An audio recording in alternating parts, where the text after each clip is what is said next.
The morning sun glinted off the badge pinned to Officer Thomas Rivera's chest as he adjusted his rearview mirror and pulled out of the police station parking lot. 6 years on the force, and Thomas still felt that same rush of pride every time he started patrol. His fellow officers often teased him about his dedication to the rulebook, but that same dedication had earned him a promotion last month. Car 27. "This is dispatch," crackled his radio. Thomas reached for it immediately. "This is 27, go ahead. We've got reports of speeders in the Pine Hills school zone again. Can you check it out?" "Copy that. On my way." Thomas turned his cruiser toward Pine Hills Elementary. The school zone had become a problem spot lately, with more and more drivers ignoring the reduced speed limits. As a father himself, Thomas took these violations personally. Kids deserve to be safe walking to school. He parked his cruiser in a strategic spot partially hidden by a large oak tree. The school zone lights flashed their warning, 15 map. Thomas watched as most cars slowed appropriately, parents dropping off children, teachers arriving for the day. He was about to call in the all-clear when a dark blue sedan flew past his position. His radar gun clocked it at 38mm and got one, Thomas muttered to himself as he flipped on his lights and pulled into traffic. The sedan continued for another block before finally pulling over. Thomas noted this as another strike against the driver. Following procedure precisely, he called in the license plate and approached the vehicle from the driver's side, hand resting near his holster as a precaution. "License and registration, please," he said, keeping his tone firm but neutral. The woman behind the wheel had dark hair pulled back in a messy ponytail and wore a plain navy t-shirt. She glanced up at him with an expression that seemed more annoyed than concerned. "Do you know why I pulled you over today?" Thomas asked, following his usual script. "I'm guessing speed," she replied, making no move to provide the requested documents. "Look, officer, I'm in a bit of a hurry." "I'm working." Thomas straightened his posture. "Ma'am, I need to see your license and registration. You were doing 38 in a 15 MPA school zone. That's more than double the limit." The woman sighed heavily. "I understand, but I need you to step back to my car with me for a moment. I can explain." Thomas felt his patience thinning. This wasn't how traffic stops were supposed to go. "Ma'am, I need those documents first. Then we can discuss whatever you feel needs explaining." "Fine." She reached slowly toward the glove compartment, then paused. "Just so you know, I'm carrying a weapon." "I'm reaching for my ID, not the weapon." Thomas's hand moved to his holster instantly. "Step out of the vehicle now. Hands where I can see them." The woman complied, moving with a calm that only irritated Thomas further. Once she was standing on the sidewalk. Hands visible, she spoke again. "Officer, my name is Natalie Huang. I'm a special agent with the FBI. I'm working undercover in this area and was on my way to meet an informant." Thomas blinked, taken aback by this claim. "FBI? I'm going to need to see some identification." "That's what I was trying to tell you. My credentials are in my glove compartment, but they're my official ones. If anyone sees me with those, my cover is blown." Thomas studied her carefully. She was composed, confident, but something felt off. In his experience, even federal agents respected local traffic laws, especially in school zones, and they certainly didn't refuse to show ID when pulled over. "I'm going to need to see those credentials," he insisted. "Listen to me carefully, officer." She glanced at his nameplate. "Rivera. I'm running point on an operation that's been in the works for months. I can call my supervisor if needed, but every minute I stand here on the street is a risk to my cover." Thomas had heard enough. In his 6 years, he'd encountered people claiming to be everything from the mayor's cousin to undercover CIA. The department had recently dealt with a string of impersonators trying to get out of tickets. His captain had specifically warned them about people claiming to be federal agents. "Turn around, please. Hands behind your back," he instructed. The woman's eyes widened. "You can't be serious." "I am absolutely serious. You're refusing to provide identification and claiming to be a federal officer. That's a crime in itself. Until we verify your identity, I'm detaining you." "This is a mistake," she said, her voice level but with an edge of warning. "A big one." "Then it'll get sorted out at the station," Thomas replied, applying the handcuffs. He recited her rights clearly and professionally, just as he'd done hundreds of times before. As he escorted her to his patrol car, she spoke quietly. "Officer Rivera, I understand you're doing your job, but this is going to have serious consequences. Not just for me, but for you and your department. My operation is time-sensitive." Thomas opened the back door. Ma'am, if you're really FBI, then your supervisor can come down to the station with proper paperwork. We'll get everything cleared up. Once she was secured in the back seat, Thomas returned to her vehicle. Following protocol, he conducted a search before impounding it. In the glove compartment, he found a standard vehicle registration in the name of Marie Winters and a driver's license with the same name, featuring a photo of his detainee. Nothing that suggested she was a federal agent. He did, however, find a legally registered handgun under the driver's seat and a small notebook with what appeared to be coded entries. Both were bagged as evidence. Back in his cruiser, Thomas glanced in the rearview mirror at the woman, who sat calmly watching the street outside. No FBI credentials in the vehicle, he noted.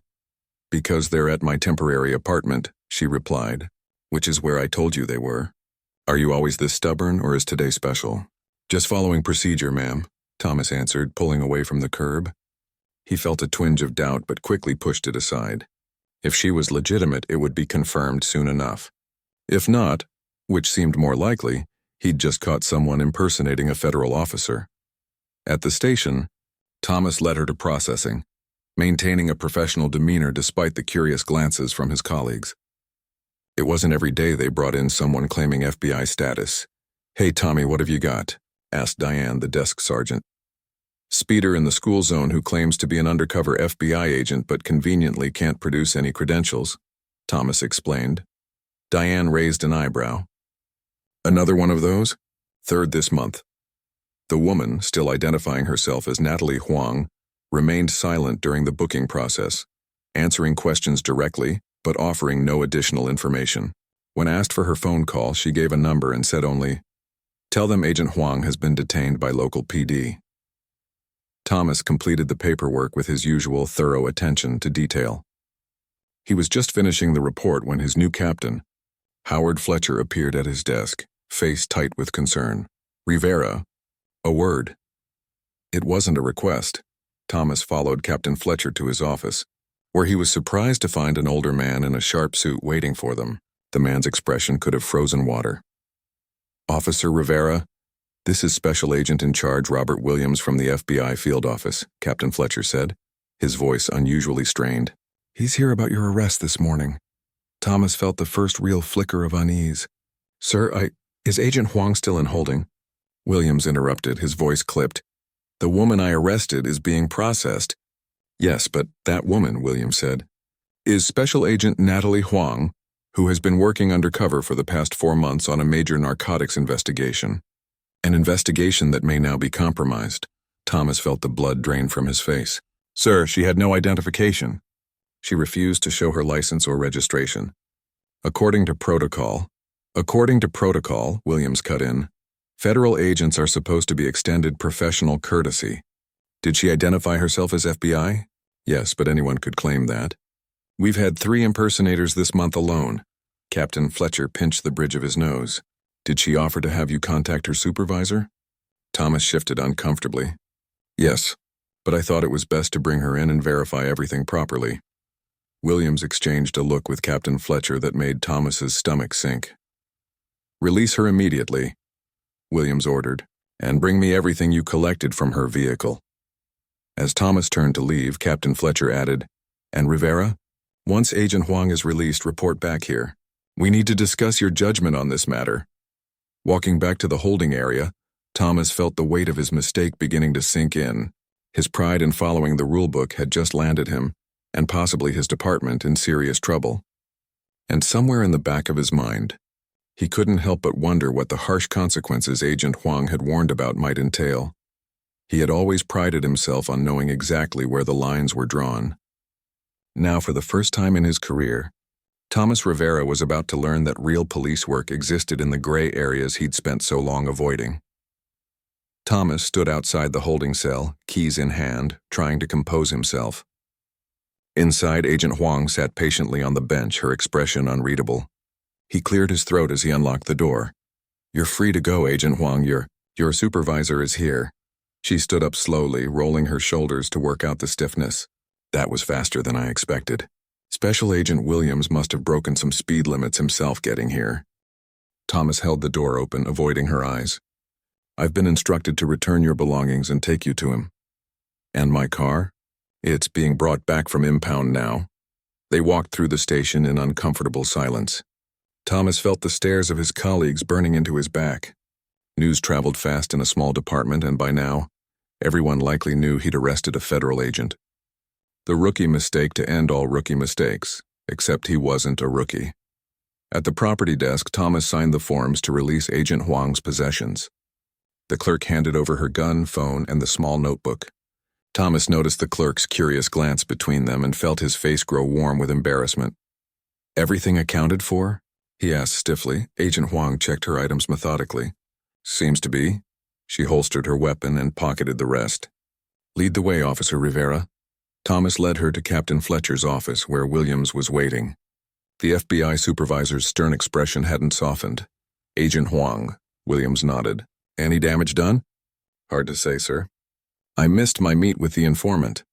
I'll need to reach out through alternate channels to reschedule." Williams turned to Thomas. "Do you understand what's happened here, officer? Agent Huang has spent months building trust with people who would kill her without hesitation if they discovered her identity. Your actions this morning could have compromised not only her investigation, but her life." Thomas swallowed hard. "Sir, I was following department protocol for—" "Enough with the protocol," Captain Fletcher cut in. "This isn't about a rule book. This is about judgment." He gestured to a chair. "Sit down, Rivera." Thomas sat, feeling like he was shrinking under their combined stares. "Your dedication to rules is commendable," Fletcher continued, his tone slightly softer. "But police work requires discretion. Agent Huang offered to contact her supervisor. You could have called it in, kept her detained in your vehicle while verifying her identity. The school zone is under surveillance," Agent Huang added. "I was speeding because I received an urgent message from my informant. Time-sensitive information. Information we may have lost now." Thomas looked up at her. "I'm sorry. You thought I was lying," she finished for him. "I get it. But there are ways to verify without making a scene, without taking me to the station in handcuffs where anyone could have seen me." Captain Fletcher leaned forward on his desk. "Rivera, I'm placing you on administrative duty, effective immediately. No patrol, no traffic stops. You'll work the desk until further notice." "Yes, sir," Thomas managed, his pride stinging worse than the punishment. Williams checked his watch. "Natalie, we need to assess the damage. Your car should be here shortly." Agent Huang nodded and moved toward the door, then paused. "Captain, if it's all the same to you, I'd like a word with Officer Rivera before I go. Alone." Fletcher and Williams exchanged glances. 5 minutes, Williams said. "I'll meet you out front." When the door closed behind them, Thomas braced himself for whatever was coming. Angry words. Threats of formal complaints, maybe worse. Instead, Agent Huang took the seat across from him and simply studied his face for a long moment. "You're not what I expected," she finally said. Thomas frowned. "What does that mean?" "I've read your file. Outstanding record. Commendations for community policing. Not a single excessive force complaint. You play by the rules. You've read my file?" She smiled slightly. "After I was assigned here, I studied everyone in the department. Know the players on the field? That's basic tradecraft." Thomas felt off balance. "Look, I really am sorry about what happened. I should have—" "Actually," she interrupted, "your instincts weren't entirely wrong." He blinked in surprise. "What?" "The department has had people impersonating officers and federal agents recently. That's unusual. Most criminals avoid impersonating federal officers. The penalties are too severe." Thomas sat up straighter. "You think there's a connection to your case?" Agent Huang's expression became guarded. "I didn't say that, but you implied it." Thomas leaned forward. "What exactly are you investigating here?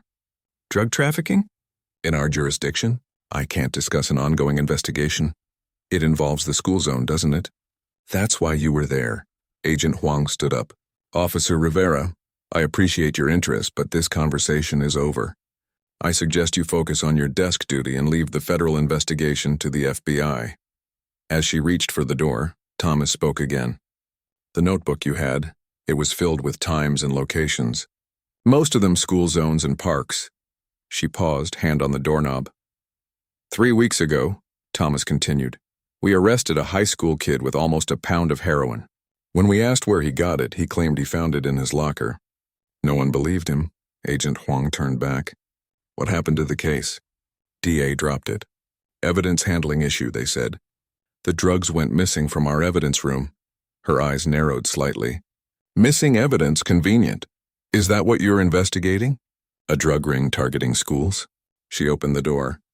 Goodbye, Officer Rivera. Try not to arrest any more federal agents. Thomas sat alone in the office for several minutes after she left, replaying the conversation in his mind. Something didn't add up. Agent Huang had been studying the department before her operation. The drug bust that mysteriously fell apart. The school zone speeders. A knock at the door interrupted his thoughts. Officer Diane Lopez, the desk sergeant from earlier, poked her head in. Captain wants you at the front desk. Your punishment begins now, golden boy. Thomas sighed and stood up. On my way. Diane didn't leave. So was she really FBI? Yeah, she was. Bad luck, Rivera. Though between us, she didn't look FBI to me either. Thomas followed Diane to the front desk where she showed him the ropes for handling walk-ins, phone calls, and paperwork processing. Mind-numbing work compared to patrol, but Thomas knew he'd gotten off lightly. He could have faced suspension or worse. The morning dragged into afternoon. Thomas processed noise complaints, took reports on stolen bicycles, and directed confused citizens to the right departments. All the while, his mind kept returning to Agent Huang and her investigation. Around 3 o'clock, Officer Patrick Chen dropped a stack of files on the desk. Captain wants these entered into the system by end of shift, Patrick said with a smirk. Welcome to desk duty hell. Thomas eyed the stack. All of these? They're case files from the last 2 weeks. Mostly minor stuff. Patrick lingered. So you really arrested an FBI agent, huh? Word travels fast. Small department, big mouths. Patrick shrugged. Don't beat yourself up. Could have happened to anyone. Thanks, Thomas said, not feeling particularly comforted. Though maybe not to me, Patrick added with a wink before walking away. Thomas turned to the files, flipping through them idly. Mostly routine stuff, petty theft, vandalism, public intoxication. He began entering them into the system one by one. Halfway through the stack, he paused. A report caught his eye, a traffic stop in the same school zone where he'd arrested Agent Huang. The driver had been released with a warning, despite going 30 and a 15. The officer who'd made the stop was Lieutenant David Wilson, a 20-year veteran who rarely did traffic duty anymore. Curious, Thomas pulled up Wilson's recent reports. 5 traffic stops in school zones in the past month, all resulting in warnings rather than tickets, all during school hours but none when children would be arriving or leaving. On impulse, Thomas checked who had handled the evidence in the dropped case of the high school student with heroin. The evidence log showed Lieutenant Wilson had signed it in. Thomas sat back, mind racing. It could be nothing. Wilson was well respected, a mentor to many officers, including himself. But the pattern was strange. He was still pondering this when his phone buzzed with a text from an unknown number. School library. 7 p.m., come alone. Don't tell anyone. NH Thomas stared at the message. Agent Huang wanted to meet him? After what had happened that morning? It could be a trap or a test. Or maybe she had the same questions he did. He deleted the message and returned to entering files, but his mind was elsewhere, at the Pine Hills Elementary Library, at 7 p.m., where he'd apparently be going alone against all protocol and common sense. Thomas looked at the clock. 3 more hours of desk duty, then a decision to make, follow the rules as he always had, or step into the gray area that had always made him uncomfortable. Either way, he had a feeling his troubles were just beginning. Thomas sat in his car outside Pine Hills Elementary, watching the clock on his dashboard click to 6:58 p.m. The school was quiet at this hour, with only a few cars in the parking lot, probably belonging to the custodial staff. The library lights were on, visible through the large windows at the front of the building. He drummed his fingers on the steering wheel, second-guessing his decision to come. He was already on thin ice after this morning. Meeting secretly with Agent Huang could cost him his job if Captain Fletcher found out. 2 minutes, he muttered to himself. If she's not here by 7:02, I'm leaving. As if on cue, a dark sedan pulled into the lot and parked at the far end, away from the other vehicles. Even from a distance, Thomas recognized Agent Huang as she stepped out and walked toward the library entrance. She didn't look around for him, didn't hesitate, just walked straight in as if she belonged there. Thomas waited another minute before following. Inside, the library was dimly lit with only every third light on. The children's section was visible through the glass entrance doors, colorful beanbags, low shelves, and cartoon character posters on the walls. He entered quietly, listening for voices or movement. A slight noise from his right drew his attention to the reference section, where Agent Huang sat at a small table in the corner, her back to the wall, facing the entrance. She was dressed in jeans and a gray hoodie, looking more like a college student than a federal agent. "You're late," she said as he approached. Thomas checked his watch. "It's 7:03. In my line of work, being on time means being early." She gestured to the chair across from her. "Sit." He did, noticing she'd positioned them where they couldn't be seen from outside. "Why are we meeting in a school library?" "Because no one would expect either of us to be here." She pulled out her phone, tapped something, then set it on the table between them. "Signal jammer, in case anyone's listening." "That's a bit paranoid, don't you think?" "Is it?" Agent Huang leaned forward. "This morning you mentioned missing evidence and dropped charges. Tell me more." Thomas shifted uncomfortably. "Why should I tell you anything? You made it clear this morning that your investigation is none of my business.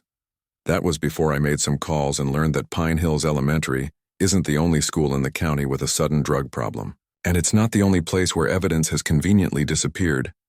Thomas felt a chill run down his spine. "You think someone in my department is involved?" "I know someone in your department is involved. What I don't know is who." Her eyes fixed on his. "Or how many." Thomas thought of Lieutenant Wilson's suspicious traffic stops. "I found something this afternoon. Lieutenant David Wilson has been making unusual traffic stops in school zones. Always during school hours, but never during drop-off or pickup times. Always resulting in warnings, not tickets." Agent Huang nodded slowly. "Wilson, 20-year veteran, decorated, respected. Divorced 3 years ago, kid in college. Mortgage underwater after the divorce settlement. You really did study everyone? It's my job to know who I'm dealing with." She pulled out her notebook and made a note. "Wilson was also the officer who logged in the evidence in your missing heroin case." "I noticed that too," Thomas admitted. "But it doesn't make sense. Lieutenant Wilson is one of the good ones. He mentored me when I joined the force. Everyone has pressure points, Rivera. Money problems, family troubles, personal vices." She looked up from her notebook. "What's yours?" "Excuse me?" "Your pressure point. What makes Officer Thomas Rivera tick? What would it take to turn you?" Thomas felt his temper flare. "Nothing. I don't break the rules and I don't take bribes." "No, you don't break rules," she agreed.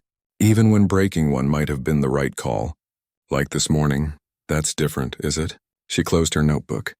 "The best cops know when to follow the book and when to use their judgment. The worst cops think rules will save them from having to make hard choices." Thomas clenched his jaw. "Is that why you called me here? To criticize my policing style?" "I called you here because I need someone inside the department and you're the least likely to be involved in what's happening." "Which is what, exactly?" "You still haven't told me what you're investigating." Agent Huang was quiet for a moment, seeming to debate how much to share. Finally, she sighed. "We've been tracking a new distribution method for heroin and fentanyl. Instead of using the usual dealers on street corners, this organization is targeting schools. They're using school zones as transfer points. The speeders," Thomas realized. "They're not just avoiding tickets. They're making drops." "Exactly. The traffic during school drop-off and pickup provides cover. A quick exchange in plain sight. Looks like parents passing homework or lunch money. But it's drugs changing hands. And the kids bring the drugs into the schools to sell." Thomas continued, the pieces falling into place. "That's how the high schooler got the heroin in his locker. He was a mule, not a customer." "Now you're getting it." Agent Huang tapped her notebook. "But here's where it gets complicated. The operation is too smooth, too clean. They know which officers patrol which zones, which ones can be bribed, and which ones to avoid. They have someone on the inside feeding them information." Thomas thought of Wilson again and felt sick. At least one someone, maybe more. She fixed him with a serious look. "That's why I need your help. I need someone who can access department schedules, patrol routes, evidence logs without raising suspicion." Thomas laughed bitterly. "After today, everyone's watching me. I'm the idiot who arrested an FBI agent. No one's going to share sensitive information with me. That works in our favor. They'll think you're too busy saving your career to notice anything else." She slid a small USB drive across the table. I need you to plug this into a computer on the department network. It will copy scheduling data and email communications. Thomas stared at the drive like it was a snake. That's illegal. That's a breach of department security protocols. And kids are dying from fentanyl overdoses because someone in your department is helping dealers target schools. She shot back. 3 teenagers in the county this year already. How many protocols is that worth? Thomas didn't touch the drive. I can help you without breaking the law. I can look into Wilson, check his financials, his recent cases. Not good enough. We need hard evidence and we need it fast. She pushed the drive closer to him. My informant tells me there's a major shipment coming in next week. If we don't identify the inside man before then, we lose our chance to take down the entire network. Thomas still hesitated. I need to think about this. You have until tomorrow night. Agent Huang stood up. I'll text you a meeting location. If you're not there with the data by 8 p.m., I'll assume you're not helping. And if I go to my captain with this conversation? Her expression hardened. Then you'd better hope he's not involved. Because if he is, you'll be marked as a threat. And these people don't leave threats alive for long. She collected her phone and walked away, leaving the USB drive on the table. Thomas sat there, staring at the small piece of plastic that represented a monumental choice. Follow the rules as he always had, or break them in service of a greater good. On the drive home, Thomas couldn't shake the conversation from his mind. He joined the force to protect people, especially kids. If Agent Huang was right, someone he worked with, maybe even someone he respected, was helping poison children for profit. His apartment felt empty and quiet when he arrived. Thomas tossed his keys on the counter and opened the refrigerator, staring blankly at its contents without really seeing them. Eventually, he grabbed a beer and sank onto his couch. The USB drive sat heavily in his pocket. He took it out and turned it over in his fingers, wondering what lines he was willing to cross. His entire career had been built on following rules, on being the officer who did things by the book. It had earned him respect, promotions, and a clean record. It had also led him to arrest a federal agent that morning, potentially compromising months of work. His phone buzzed with a text message. Thomas expected it to be from Agent Huang with tomorrow's meeting location. Instead, it was from Lieutenant Wilson. Heard about your desk duty. Tough break. Let me buy you a drink tomorrow after shift. We'll talk about getting you back on patrol. Thomas stared at the message, his mentor's friendly offer now cast in suspicious light. Was Wilson reaching out from genuine concern, or was he trying to gauge how much Thomas might know? He set the phone down without replying and looked at the USB drive again. Tomorrow he would have to make a choice. Trust the system he'd believed in his entire career, or trust an FBI agent he'd arrested just that morning, and he wasn't sure which choice would let him sleep at night.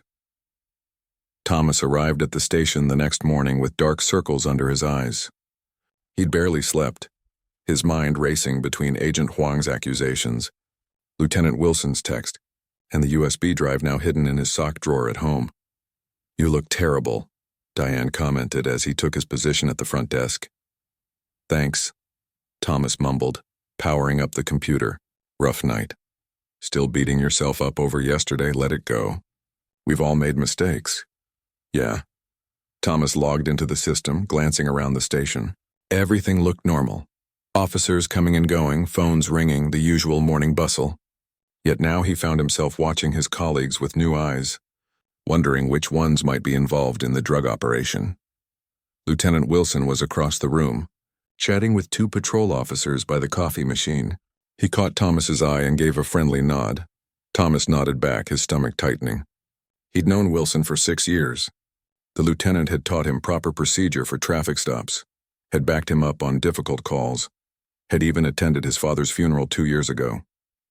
The idea that Wilson could be corrupt felt impossible, but then, Thomas had always believed good cops followed the rules, and yesterday, Agent Huang had made him question even that. The morning passed slowly. Thomas processed paperwork, answered calls, and directed visitors. Around noon, Wilson stopped by the front desk. Still on for that drink after shift? He asked casually. Thomas hesitated. Sure, O'Malley's at 6? Perfect. Wilson leaned closer, lowering his voice. Don't worry about this desk duty business. Everyone knows you're a good cop. This will blow over. Thanks, Lieutenant. I appreciate that. As Wilson walked away, Thomas wondered if accepting the invitation was smart. On one hand, it might give him a chance to gauge whether Wilson was involved in anything illegal. On the other, if Wilson was corrupt and suspected Thomas knew something, the drink could be a trap. During his lunch break, Thomas slipped into the records room. With his current security clearance, he had legitimate access to case files, but not to personnel records or email servers, the things Agent Huang's USB drive would likely target. He browsed through recent drug arrests, focusing on cases where evidence had gone missing or charges had been dropped. There were more than he expected, at least 7 in the past 3 months. In 3 of those cases, Wilson had been involved in some capacity, but so had other officers, including Captain Fletcher and even Diane. In a department their size, most officers touched multiple cases. It proved nothing. Thomas was so absorbed in the files that he didn't hear the door open. "Research project?" Captain Fletcher's voice made him jump. "Sir, I was looking into patterns on the drug cases, trying to be useful while I'm on desk duty." Fletcher studied him, expression unreadable. "Commendable initiative, Rivera." "Find anything interesting?" Thomas's heart pounded. If Fletcher was involved, admitting what he'd found could be dangerous. But if Fletcher was clean, holding back information would only deepen Thomas's trouble. "Maybe," Thomas said cautiously. "There seems to be an unusual number of cases where evidence went missing, or chain of custody was broken. Mostly involving school zones." Fletcher's eyebrows rose. "And you noticed this pattern in one morning?" "Impressive. Just a preliminary observation, sir. Could be coincidence, or could be." Fletcher nodded slowly. "Write up what you've found so far. I'd like to see it. Maybe there's more useful work you can do than answering phones." "Yes, sir. I'll have it on your desk by end of shift." When Fletcher left, Thomas let out a shaky breath. The captain's interest could be professional curiosity, or it could be an attempt to find out how much Thomas knew. The rest of the afternoon crawled by. Thomas compiled his findings into a report, being careful to present them as neutral observations rather than accusations. He made no mention of Agent Huang or his suspicions about Wilson. At 5:30, he delivered the report to Fletcher's office, finding it empty. He left the folder on the desk and returned to the front desk to finish his shift. His phone buzzed with a text from Agent Huang. "PM, Pine Hills Park, North Parking Lot. Did you get what I asked for?" Thomas didn't reply. He still hadn't decided what to do about the USB drive. At 6, he clocked out and headed to O'Malley's, the bar a few blocks from the station where most officers went after shift. Wilson was already there, nursing a beer at a corner table. "Rivera," Wilson greeted him warmly, pushing a beer across the table. "Already ordered for you. Still Harp Lager, right?" Thomas nodded, surprised Wilson remembered his preferred beer. "Thanks, Lieutenant." "Drop the lieutenant stuff. We're off duty. It's Dave." They made small talk for a while, sports, department gossip, Wilson's daughter's college adventures. Nothing about drug rings or missing evidence. Thomas began to relax slightly, wondering if his suspicions were misplaced.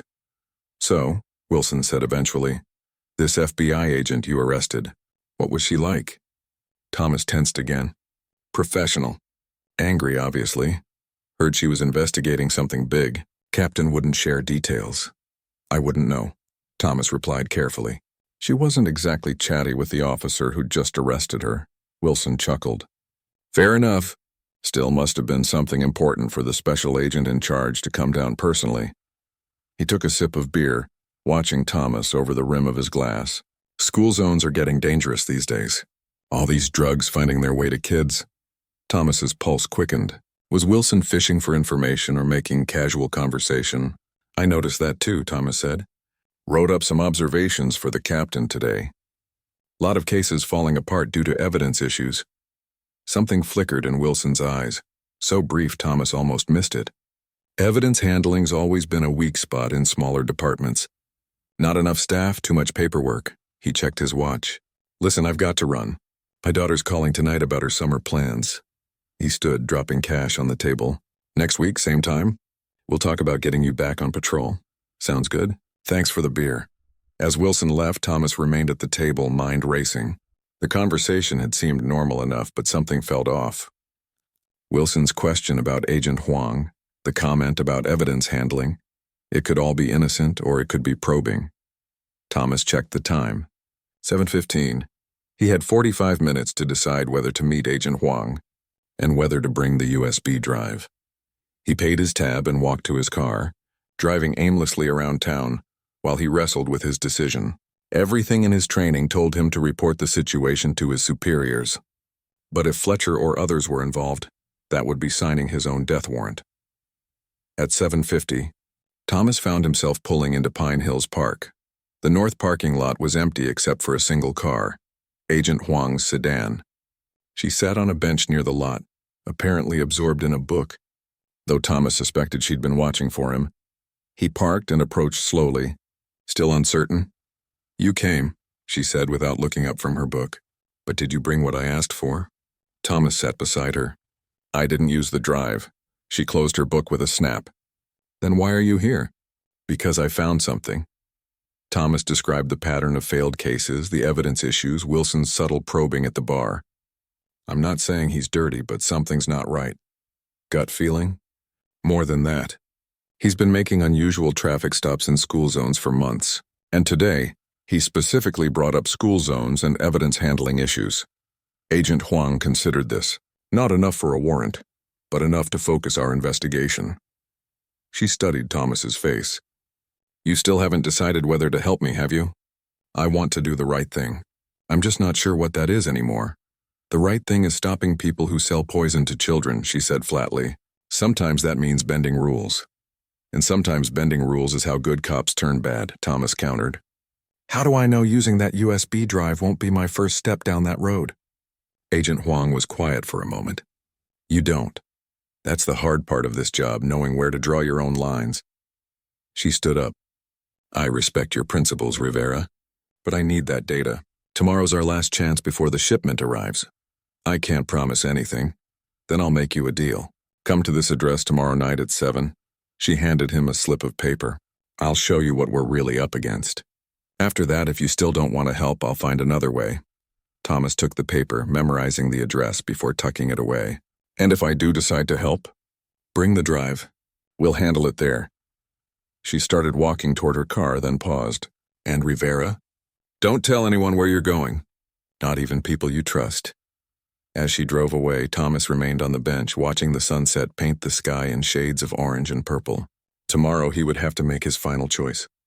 But tonight, he had one more lead to follow. Instead of heading home, Thomas drove back to the station. The night shift would be on duty, and most of the day shift officers gone.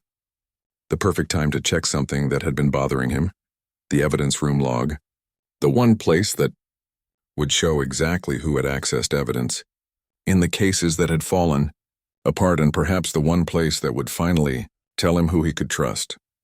Thomas sat in his car outside the address Agent Huang had given him, a small warehouse in the industrial district. The USB drive felt heavy in his pocket, a weight of decision rather than physical mass. Last night's search of the evidence room logs had changed everything. After the night shift supervisor had gone on his rounds, Thomas had accessed the digital records tracking every person who had handled evidence in the failed drug cases. The pattern was unmistakable once he saw it. It wasn't Wilson. It was Captain Fletcher. In all 7 cases where evidence had disappeared or been compromised, Fletcher had signed into the evidence room shortly before the problems were discovered. The timing couldn't be coincidence. Thomas had gone home afterward, mind reeling. His own captain, the man who'd promoted him, who'd praised his dedication to procedure, was likely helping drug dealers target children. He'd barely slept, torn between disbelief and a growing certainty. By morning, he'd made his decision. He'd called in sick, gone to the station when he knew Fletcher would be at a budget meeting, and plugged the USB drive into a computer in the records department. 5 minutes. That's all it had taken to copy the data Agent Huang wanted. 5 minutes to cross a line he'd sworn never to cross. Now as the sun set, Thomas checked his watch. 6:55 p.m. Almost time for the meeting. He could still drive away, pretend none of this had happened. Returned to being the officer who followed every rule. But the faces of high school kids haunted him. Kids whose lives were being destroyed by the drugs flowing through their schools. Kids who trusted the police to protect them, not betray them. At 7 exactly, Thomas got out of his car and approached the warehouse. A side door opened before he could knock, and Agent Huang ushered him inside. "You came," she said, sounding slightly surprised. "I found something you need to see." Thomas followed her through a dimly lit hallway into a larger room. The space had been converted into a makeshift operations center. Maps covered one wall with red pins marking schools throughout the county. Computer monitors displayed surveillance footage of school zones, parking lots, and street corners. 3 other agents worked at the stations, barely glancing up as Thomas entered. "Welcome to our temporary field office," Agent Huang said. "This is where we've been tracking the distribution network for the past 3 months." Thomas took it all in, impressed despite himself. "You've been busy. We've identified most of the street-level dealers and several mid-level distributors, but we still can't touch the supplier or the inside man at your department." She led him to a small conference table. "So did you bring it?" Thomas nodded, pulling out the USB drive. "But before I give you this, I need to tell you what I found in the evidence room logs." He explained the pattern, watching her expression shift from curiosity to grim confirmation. "Fletcher," she said, shaking her head. "We suspected someone high up, but we didn't have enough to narrow it down." She took the USB drive. "This should give us the final proof we need." One of the other agents took the drive, plugging it into a computer. "It'll take about 20 minutes to decrypt and analyze the data," he told Agent Huang. She nodded, then turned back to Thomas. "While we wait, I promise to show you what we're up against." She led him to another table covered with photographs. "These are the victims so far." Thomas's stomach clenched as he looked at the images. Teenagers in hospital beds, some with breathing tubes, others in body bags.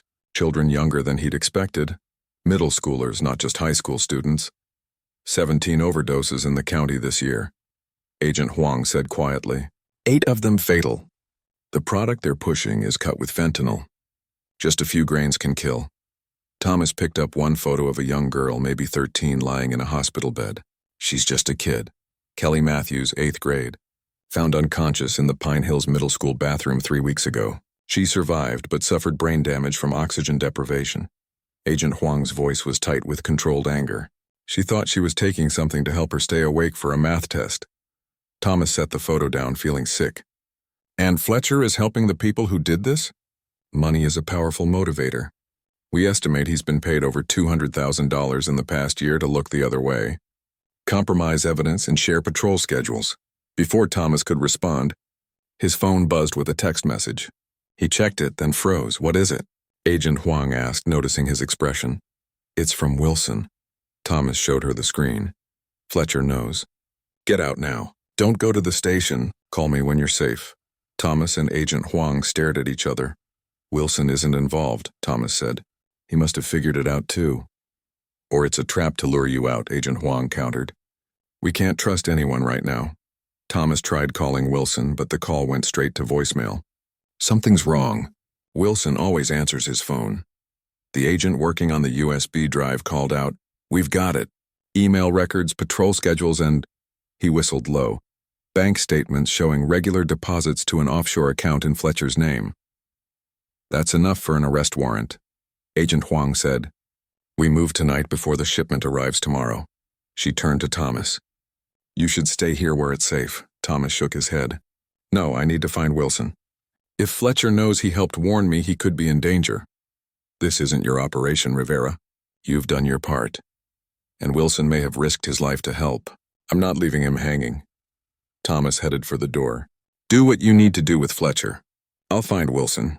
Agent Huang caught his arm. "At least take backup. One of my agents in no time. Besides, Wilson warned me not to trust anyone. That might include your team, too." Thomas pulled away. "I'll be careful." Outside, Thomas called Wilson again with the same result. He tried Diane next. "Rivera? Thought you were sick today," she answered.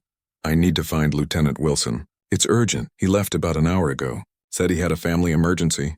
"Did he say where he was going?" "No, but he was pretty upset." "What's going on, Thomas?" "I can't explain now. If he contacts you, tell him to call me immediately." Thomas hung up and started his car, mind racing. If Wilson had a family emergency, he might have gone to check on his daughter at college.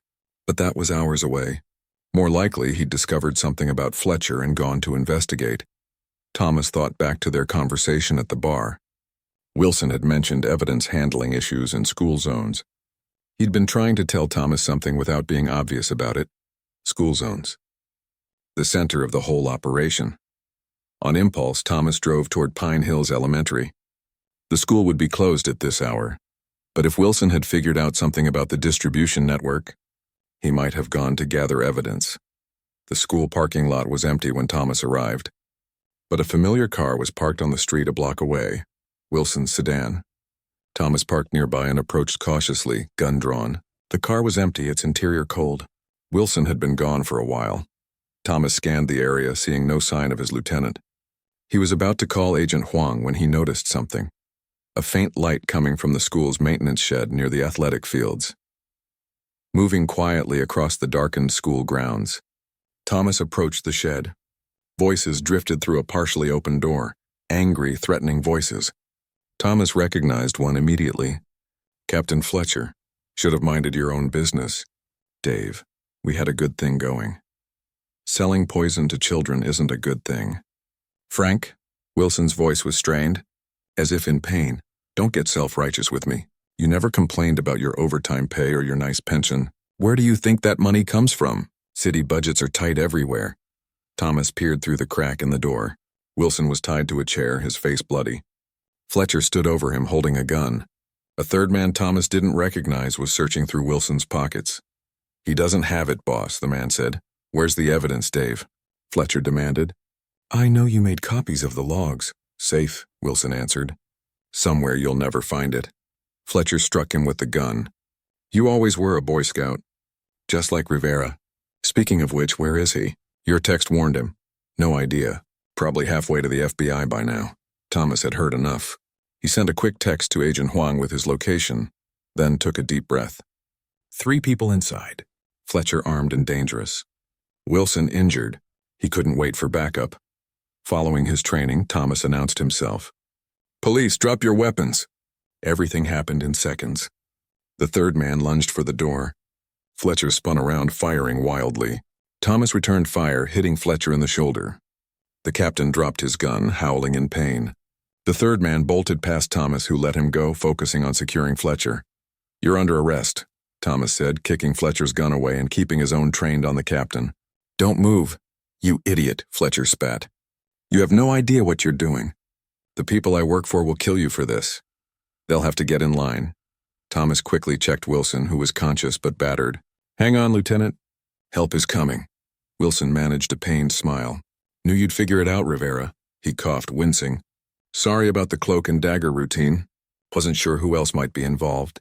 Thomas heard sirens in the distance. Agent Huang is on her way with a warrant for Fletcher. It's over. Not entirely, Wilson said. The shipment, we know. They're moving on it tonight. Minutes later, the shed was swarming with FBI agents and police officers from neighboring jurisdictions. Agent Huang personally cut Wilson free while medics attended to his injuries. You two make quite a team, she told Thomas as they watched Fletcher being led away in handcuffs. Not bad for a couple of rule followers. Thomas smiled slightly. Sometimes you need to know which rules matter most. Later, as dawn broke over the city, Thomas stood with Agent Huang and Wilson outside the FBI field office. The night's operation had been a complete success. Fletcher in custody, the drug shipment intercepted, and arrest warrants issued for 12 other members of the distribution network. So what happens now? Thomas asked. Now, Wilson said, his arm in a sling. We rebuild. The department's going to need good officers who know the difference between following procedures and doing what's right.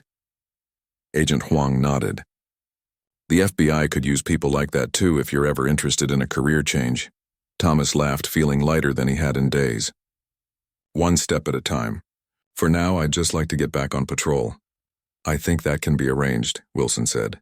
Though maybe not in school zones for a while. As they parted ways, Thomas thought about the lesson he'd learned. Being a good cop wasn't about blindly following every rule in the book. It was about using good judgment to protect people, especially those who couldn't protect themselves. Some lessons came the hard way, but those were the ones that stuck with you longest.